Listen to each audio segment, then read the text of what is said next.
Welcome to the Smart Business Revolution. Revolution. Revolution. Revolution. You want a revolution? You say you want a revolution? Revolution. The revolution. It's going on right now. Welcome to The Revolution, the Smart Business Revolution podcast, where we ask today's most successful entrepreneurs to share the tools and strategies they use to build relationships and connections to grow their revenue. Now, your host for The Revolution, Jon Corcoran.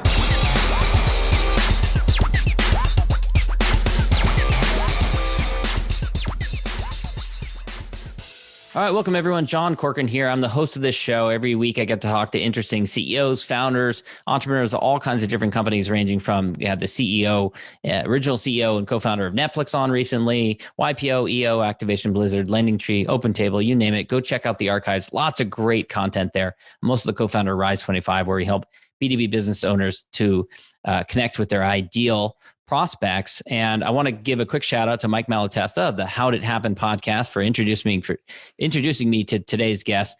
And his name is Art Bell. He was the founder of Comedy Central, former president of Court TV. He's a writer, former media executive. He's known for creating, building, and managing successful cable television channels. And while working at HBO, he pitched the idea of a 24-hour comedy network and helped to develop and launch HBO's The Comedy Channel, which became Comedy Central, and he went on to hold senior executive positions in programming and marketing. After leaving Comedy Central, he became president of Court TV, where he's a guiding force behind one of the most successful brand evolutions in cable television. In addition to writing, Art also plays piano and drums and co-hosts the Constant Comedy podcast with Art Bell and Vinnie Favale. I'm butchering that last name there. How do you say his name?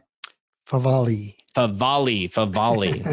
There we go. And his memoir is Constant Comedy, How I Started Comedy Central and Lost My Sense of Humor. Art, such a pleasure to have you here on the show. It's great to be here. Thank you. Yeah, thanks for being here. And Art, I was looking over the list.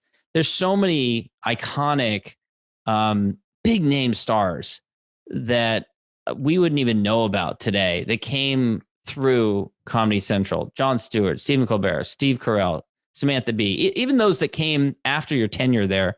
But if it weren't for Comedy Central, maybe we wouldn't know about them.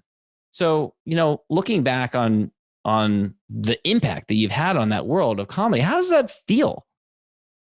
Well, it feels great. I mean, the idea that this is the 30th anniversary of Comedy Central. I mean, I was really hoping to start a comedy entity that would be really at the center of the comedy universe for a while.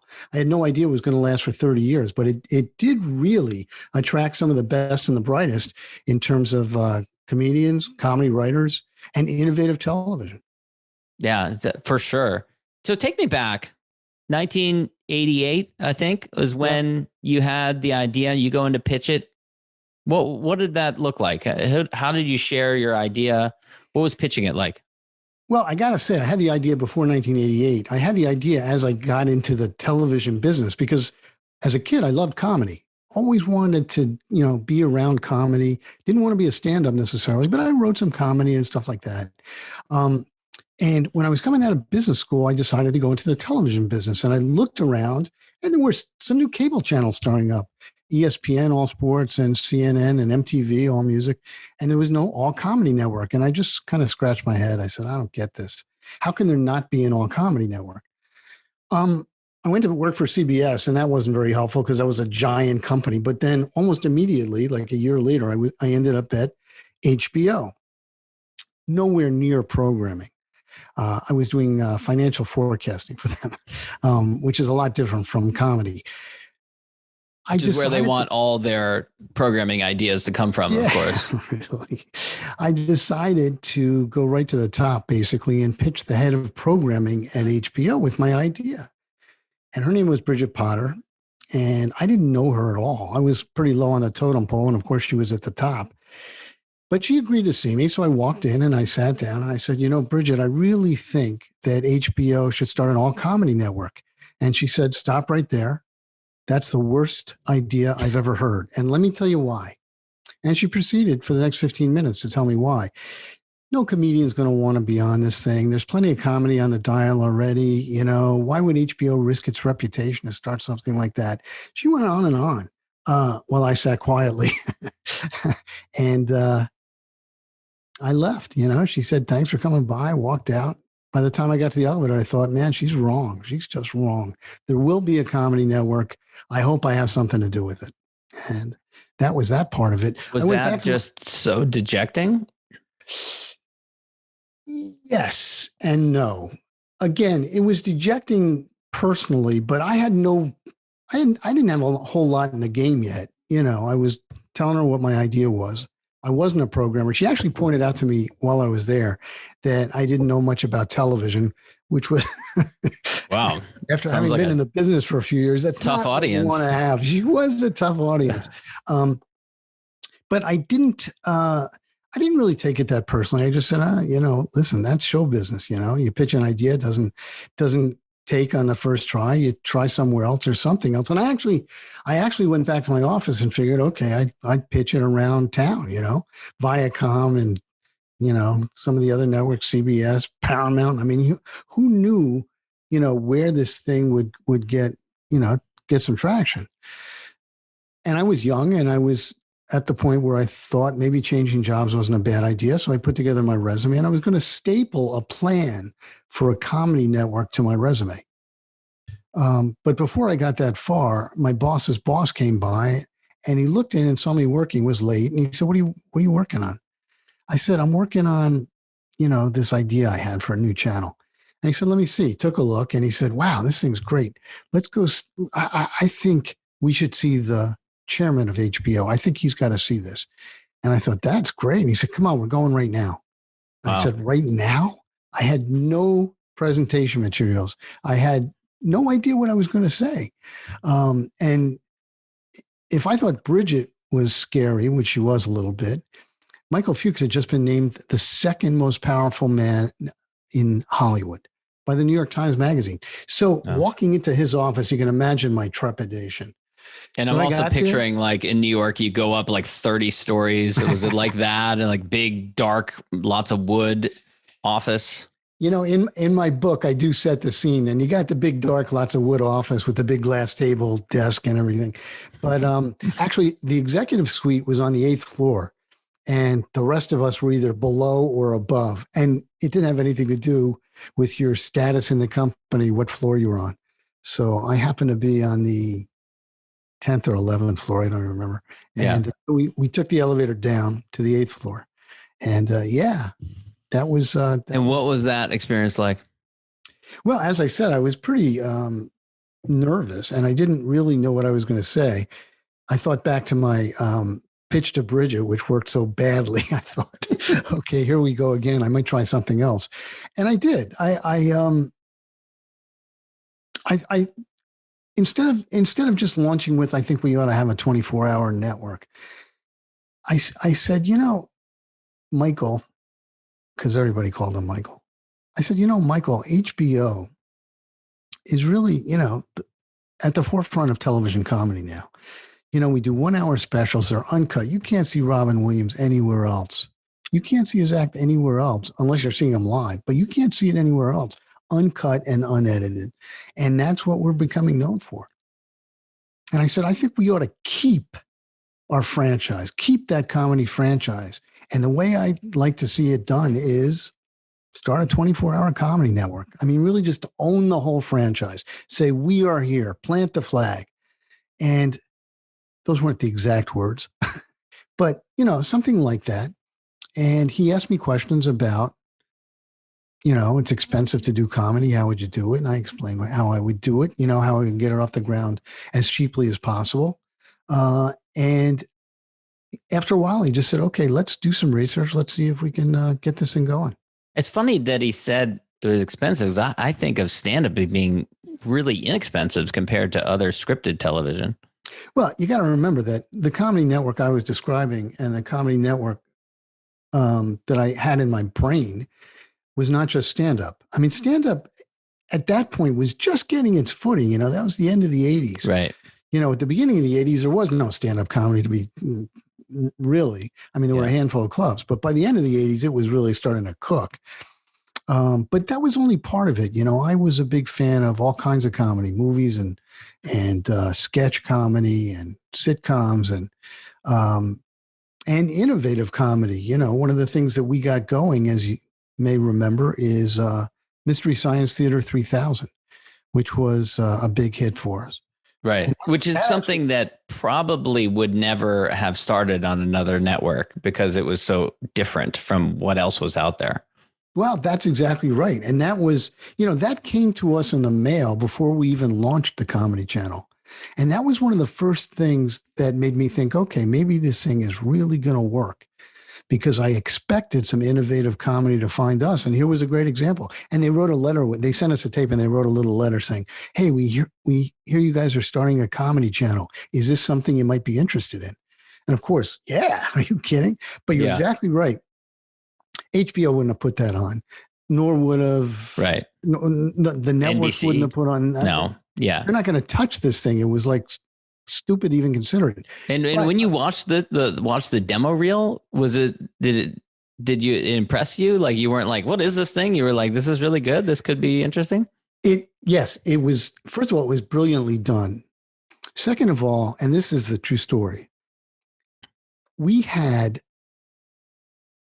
thought about doing a show like that. The head writer at Comedy Channel, his name was Eddie Gorodetsky.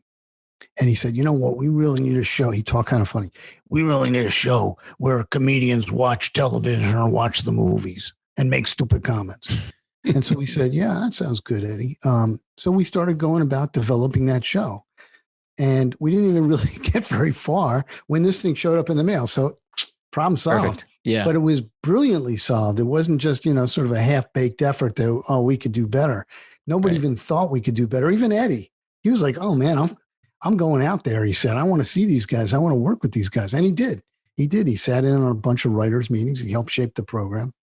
Now tell me, so you were doing financial modeling, then you have this idea for a new network and they decide to back it, but they didn't put you in charge. You're not like CEO. You're not president of the network. What role did you step into, and what role did you have during the development? Are you doing financial models one day, and then the next day you're sitting in on a programming meeting and saying, here's an idea, guys, here's what we should do? What was that transition period like? It was kind of crazy. And I'll tell you why. I loved comedy and I knew a lot about comedy, but I didn't know anything about the comedy business. And I really didn't know anything about programming in any way, shape, or form. I didn't know how to acquire programming, I didn't know how to produce anything. I really was completely new at all of this. I had no credibility and I was young. So they teamed me up with the head of comedy programming at HBO. His name was Stu Smiley. And what a perfect name. That's his real name. Seriously? That was his real name, yes. Wow. It is his real name. He's still around and working the comedy business. But Stu knew the comedy business. He'd been in it for 10 years. He knew everybody. He knew the comedians. He knew the agents and the managers. He knew their home numbers. He knew what it cost to get these guys on the air. I knew nothing. So the first day I met him, he said, what do you know about comedy? And he said it in not really a nice way. Let me just say it that way. He was challenging me, like, what the hell are you doing here? And what am I supposed to do with this? And he wasn't the type of guy who was going to take me under his wing and show me the ropes, if I may mix my metaphors. Yeah. So I had to sort of break into this comedy community on my own. And it took a while, and it took a lot of attention on my part to make sure, to try and figure out what was going on and how to do things and how to become part of the team. I'm always fascinated by that. People who make a career switch from one area to another and how hard that can be, but made even harder by someone who's not that interested in mentoring you or helping you. Was there anyone else there during that time who did help guide you or help show you around or any of that? Or were you kind of figuring it out on your own? The guy they had me report to, they made head of programming, and Stu and I both reported to him, was John Newton. And John was not a comedy guy either. As a matter of fact, he had been in acquisitions for HBO, meaning he went to the studios and made deals for movies that HBO put on the air, licensing deals, very big, expensive deals. But he was not a producer and he was not a comedy guy. And the president of the channel, the guy they named president, was a guy named Dick Beers, a great guy, who was a sales guy. So, the only person near me to begin with, for sure, was Stu. And again, he wasn't so forthcoming. Eddie, similarly, would say to me all the time, "What do you know about comedy?" And Eddie really, there's a story in my book about when Eddie wanted to have me for lunch, and he sat me down at lunch, and he told me that I really shouldn't be doing the things I was doing at the channel, and he should take them over, which, possibly, but Eddie was a writer for the most part, and he really couldn't do the things I was doing. But the interesting part is, in order to disarm me, Eddie brought me to lunch at a strip club at 12 noon. So we were the only people in there, basically, besides the stripper and the waitress. And he did it to disarm me. And I'm sitting there in a suit, and he's sitting there in a T-shirt. It was the craziest lunch I ever had. And we parted with absolutely neither of us changing our opinion of the other one. I mean, listen, Eddie's a genius. He's still writing today. He's one of the funniest guys I ever met. I think he represented the talent portion of the channel at that point. They were nervous that the channel would fail and that would be bad for everybody. Mm. And I was nervous that the channel would fail, but I couldn't say it that way. I had to say, let's go. Let's just keep moving. Right. And let's figure out ways to make this work. So when it launched, I'm not sure if Viacom's the Comedy Network, if that was also live at the same time, but it was around the same era. There were two. And what was it like after your network, the Comedy Network, after it launched? What was the reception like?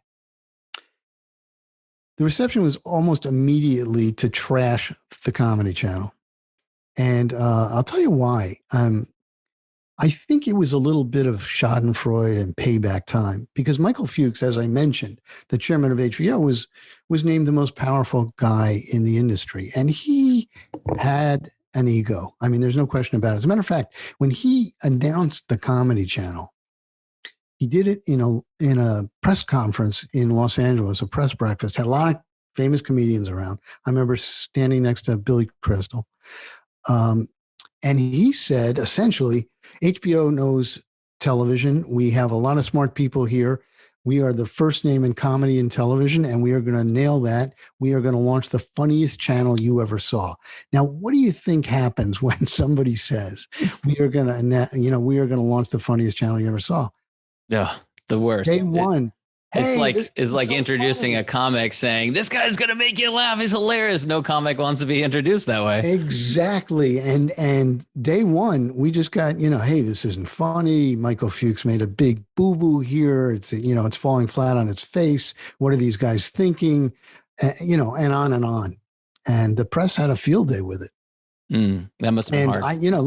I was concerned, as you can imagine, because despite the fact that I wasn't the president of the channel, I felt like it was on my shoulders. I mean, I had pitched it. I was in a position of shaping, not every piece of programming, but sort of shaping the gestalt there, and also figuring out what the brand, what the Comedy Network should look like, should be. Right. Because it's not like we were trying to, emulate another comedy network somewhere else and just do it better. We were it. We were number one. You mentioned they showed up later. Yeah. And what was that like when you suddenly have competition on the block? Well, I mentioned the press conference. The day after we announced, they put out a press release saying, we're doing a Comedy Network too. And what was going on is they weren't doing a Comedy Network until we had a press release. And then they said, well, if they think it's a good idea, maybe it's a good idea. So we better do one. And then it becomes a competition for talent and all that kind of attention. Competition for talent, competition for programming, competition for advertisers, distribution, everything. Let's talk about some of the other early shows. The Daily Show, I don't remember what year that launched, but that launched around the time I was leaving, 96. Okay. And now it even predated Jon Stewart, because Jon Stewart was not the first host of the Daily Show. Talk a little bit about the idea of doing a show, a Tonight Show style show. It was really not so much thought about as Tonight Show style. It was really thought of as a news show, a daily news show. And that idea came up pretty early in our history, but we never had the money in the early days. Yeah. We didn't have the money because, and you asked the question, isn't stand-up comedy cheap? Yes. Isn't the Daily Show cheap? No. We had a huge team of writers, and we knew in order to do a daily news show, we needed lots and lots of writers. But there were some precursors that we developed. One was in 1992, we did, it's an appropriate day to talk about this. We did a special where we covered the presidential State of the Union address live on television. And we had a comedian making comments and commenting on the show live. The comedian was Al Franken. He was on Saturday Night Live at the time. We snagged him for it, and he was great. Yeah. And it was really a great moment in television. I mean, I talked about how mean the press had been, and they warmed up to us after a while. But that was kind of a watershed moment for us because they really started saying, hey, these guys at Comedy Central, they're starting to get their act together. This was a really interesting piece of television and funny television and maybe the future of television comedy. So that was our first shot at sort of live news coverage. We also covered the conventions that year. We did it every year after that. Jon Stewart was part of that, as a matter of fact. We had a great time doing it. So the Daily Show, I mean, you could draw a straight line from that to the Daily Show. Right. And what were your thoughts on Jon Stewart when you first came across him? I thought he was great. Jon Stewart started with Comedy Channel. He was the co-host of a show called Short Attention Span Theater. And he was, his whole job was to throw to clips, stand-up comedy clips. Here's a clip of so-and-so, here's a clip of this or sitcom or whatever it was.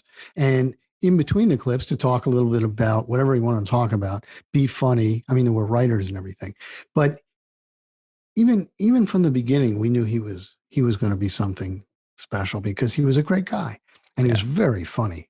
Yeah. And you had a minor smart. spat with him at one point. Well, it wasn't so much a spat. There was a little upset in that he was working as a co-host with another comedian named Patty Rossborough.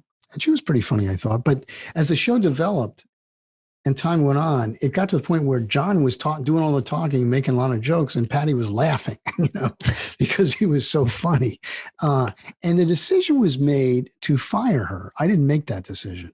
But as soon as Jon heard that she was being fired, he went nuts, just went nuts. And you think about that for a second. I mean, so many co-hosts in news or any other situation where you have that are, I think, whispering into producers' ears, like, I can do this by myself. I don't need this other person here, because they want more airtime. Jon, no, he was like indignant. You can't fire her. She's part of the show. She's she's my partner. And he actually threatened to quit. And it felt to me somehow to go down and talk to Jon and say, look, Jon, don't quit. Please stay. We like you. We're sorry, you feel this way about Patty. And I did talk him out of quitting, but he was very upset. And that's when I saw that he really was an empathetic guy and a sensitive guy and really had principles, and stood for them. I remember he said, you can't just fire somebody. And I thought, oh my gosh, this is HBO. They just fire somebody almost every day. But that wasn't what he was thinking. Right. Talk about South Park. I wanted to ask you about South Park. Well, I was there when it came in. Yeah, that was pretty exciting. I remember South Park when it debuted. I was a big fan of it from the get-go. Yeah, who wasn't? Yeah. It came in as what the guys did is they did a Christmas card with the South Park characters, and they sent that around to all the networks. That was how they pitched the show. And the Christmas card was, basically about the spirit of Christmas and Jesus Christ comes back. And you can imagine what happens. I mean, the most blasphemous, filthy, crazy. I mean, it went all the way, I have to say. But it was hysterically funny. Everybody was falling off their chairs saying something along the lines of, this is so funny, but we can't put it on television. But at Comedy Central, we said, yeah, we can put it on television. And actually, MTV wanted it very badly as well. I will say that. But it came to Comedy Central. I think the guys wanted to be on the Comedy Network. And that was, I have to say, in all honesty, I was on my way out then. A new regime had come in, and I was sort of moved aside. But I was still at the channel. I was still working on some stuff. And did you feel like slighted in some way? Like, I'd founded this thing. I should have been put in charge. I should have been president. Initially, I didn't think I should have been president, partly because I didn't, as I said, I didn't know anything about the comedy business or anything else. And despite the fact that I wasn't president, I found that I was, as I said, involved in every aspect of the channel in a way that I don't think the president was even involved, because I was, as I said, felt personally responsible. And I had the vision. I was the one with the idea and the vision, and I knew what I wanted it to be. So people often turned to me and said, what do you think? But when I got fired, and that's what happened, when the new guys came in, yeah, of course I felt terrible. I felt it was, a terrible injustice. And I said to myself, what do you have to do to keep a job in this town? How about you start the channel, you make it a success, it's right. And it's a business enterprise, a going concern. And at that point, really kind of embedded in the culture. No, that's not enough to keep your job. I felt bad. That's hard. Yeah. I mean, you're talking to someone, my father worked in television my entire life when I was growing up. Oh, no kidding. Where do you work? I worked in DC and LA and Boston markets, local TV news, but it was the same thing. New director would come in and heads would roll, and, you were unfortunately on the wrong side of things. So, but you did go off and then you were president of Court TV. Talk a little bit about what that experience was like. Well, talk about a transition, right? As soon as I left comedy, as soon as I left comedy, I wasn't feeling great about the situation, but luckily, I found a consulting job right away because some friends at comedy called some friends at A&E and said, "Hey, Art's out. Can you give him, you got anything for him?" And they put me to work, which was really nice. And I consulted for a couple of years there and at several other places, Children's Television Workshop and PBS and Channel 13. It was good for me to sort of get around town and see some other channels and see how they worked.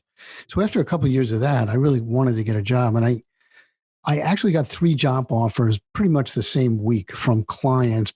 But there was another job offer that came from Court TV, which at that time was a failing channel that I had absolutely no interest in, because what they were doing was they were showing courtroom trials all day and all night. And I thought, that's not a great idea for a channel. But I was interviewed for a job there, and the guy interviewing me was a guy named Henry Schleif, whom I knew a little bit from HBO. I suspect Michael Fuchs told him to talk to me. And Henry basically said, "Look, I'm going to be chairman of this. I don't know anything about cable television. You seem to know a lot about cable television. So I'm going to hire you, and you're going to make this place a success, and I'm going to do everything else." And that's pretty much what happened. I mean, I got to work revamping the place. Now, it was a very interesting place because it was basically a newsroom. There were journalists covering courtroom trials all day, and there wasn't much else. But I had never worked in journalism. And so you can imagine that walking in as a guy who was previously at a comedy network and talking to a bunch of journalists who would, crawl over glass to get the story and were really serious about journalism. Oil and water. They looked at me. They couldn't decide whether to throw me out or, beat me up first, And I really had to win them over. It was a similar situation. What do you know about journalism, right? Yeah. And the answer was not much, but I had to learn fast. I also had to learn about what they were doing during the day. At night, I realized that we were never going to make a channel out of this place unless we didn't put a primetime schedule in that could compete with the rest of the world, So we went from a channel of being about the justice system to being a channel about the crime and justice system, the criminal justice system. And we started covering and doing documentaries about crime and also about investigation and forensics. And we built it around forensics, really, the science of investigation. Yeah. And that's the primetime schedule we put in. And we got to be a very, very popular network. We were among the top 10 networks after a few years. And when I left, we had 85 million subs. We had started when I came in with 25 million. And I was there for 8 years, and we really did make it a success. Wow. Impressive. Wow. Well, we're running a little short on time here, Art. This has been such a pleasure talking about all these different experiences. Yeah. I want to wrap things up with 2 questions. First, I'm a big fan of gratitude. So if you look around at your peers and contemporaries, however you define that, and I know you do a lot of writing now, but it could be people from your prior life or not. Who do you respect? Who do you admire is out there doing good work today? Well, I'm going to point to one guy in particular, Vinnie Favale, who's doing the podcast with me. Vinnie left around, he was at comedy with me. He left around the same time. He went to CBS, became the executive in charge of production, and spent the next whatever years until recently with the Letterman show and Colbert, and was really kind of in the thick of it and knows everything about comedy. And he makes me laugh.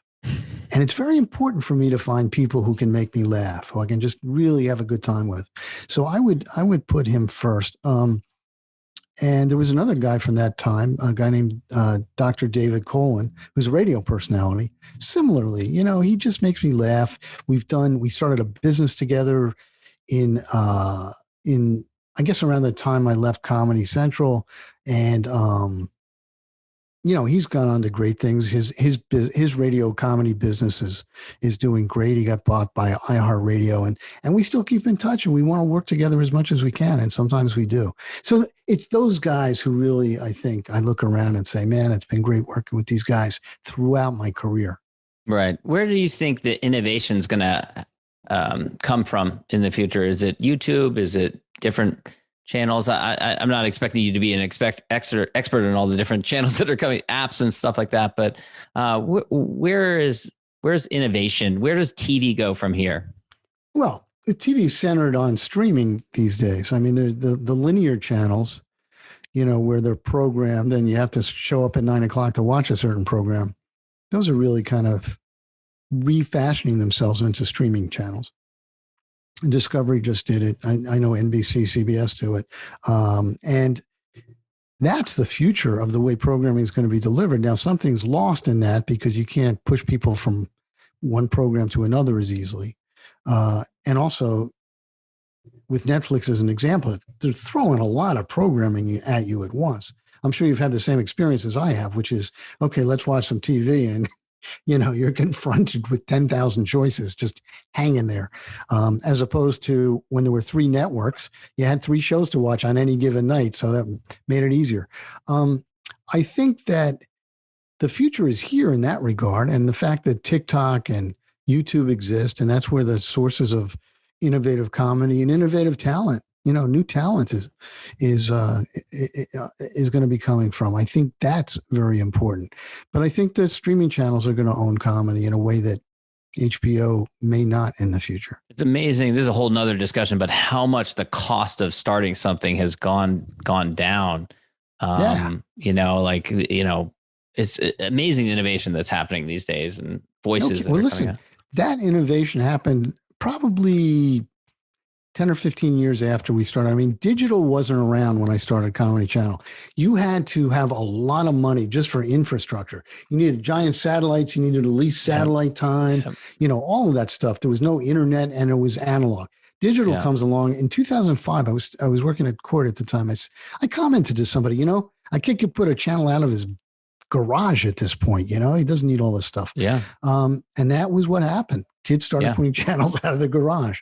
And I think that's a good thing. I think so too. I think there's more talent is going to be discovered because of it. All right. Last question. Yes. Let's pretend we're at an awards banquet, much like the Oscars or the Emmys. You're receiving a Lifetime Achievement, Art, for everything you've done up until this point. And what we all want to know is, in addition to family and friends, who do you thank? Who are the mentors? Who are the friends? Who are the business partners? You might have mentioned some already, but maybe even looking further back into your trajectory, your career, who would you acknowledge? Well, I'd start with, a professor of economics named Jan Stewart. He was my econometrics professor. And he kind of changed my life in that I had been pre-med and I was going to go into med school or maybe law school. I didn't know what I was going to do. And I had a talk with him one day about something else. And he said, what do you want to do? And I said, I might end up in medical. He said, you know what? He said, maybe you should be an economist, He said, doctors and lawyers don't necessarily have the most interesting lives. And maybe you should look around before you just kind of nail yourself to one of those things. And I ended up becoming an economist. That was my first job out of college. And I spent 3 years as an economist in Washington, where I met the second mentor, Bob Sansom. He was the president of the consulting firm I was working for. And I think third, I would say my boss at HBO before I went to Comedy Channel, that was Linda Frankenbach. And she was just such a powerful and knowledgeable executive. And she taught me that executives execute, she was always getting things done. She wasn't just kind of sitting around or waiting for them to happen. She was just saying, okay, here's how we're going to charge ahead. And here's how we're going to do it. Taught me how to navigate politics in a corporation too. Mm. So I think those are three very important people I would thank. And then most recently, my writing professor, somebody I've worked with over the last several years, just in a writing group. His name is Steve Lewis. He's a novelist, and he has helped me so much with my writing. I just admire him. That's great. Constant Comedy, How I Started, Comedy Central, and Lost My Sense of Humor, and the Constant Comedy podcast with Art Bell and Vinnie Favale. Where else can people go to learn more about you, Art, and connect with you? Well, they can go to my website, artbellwriter.com. You can find out about me, my book. There's an interview with myself, some other writing that I've done, and I encourage you to do that. And if you want to contact me, you can do it through that. I love I'm also on Facebook. I'm also on LinkedIn. I'm also on Instagram. I love the appreciation of writing. Since I was age 10, I wanted to be a writer. I've written in the Clinton White House and a speechwriter for a governor of California, all kinds of writing. And I'm still working on improving. Writing is this discipline that you never master. You're constantly trying to improve. You're constantly beating yourself up about, God, why didn't I write it the way that person did? You read the New York Times, you're like, oh my God, that's amazing. Or the New Yorker or something like that. Well, there's so many writers to admire, and you read some of their prose, when I'm reading now, I say, wow, that was good. Whatever I'm reading, that paragraph or that sentence or that phrase, whatever it was. And that's what we all try and achieve. We are trying to achieve that moment of transcendence. Right. Absolutely. Art, such a pleasure. Thanks so much for doing this. Thanks for having me, John. Thank you for listening to the Smart Business Revolution podcast with Jon Corcoran. Find out more at smartbusinessrevolution.com. And while you're there, sign up for our email list and join the revolution. Revolution. And be listening for the next episode of the Smart Business Revolution podcast.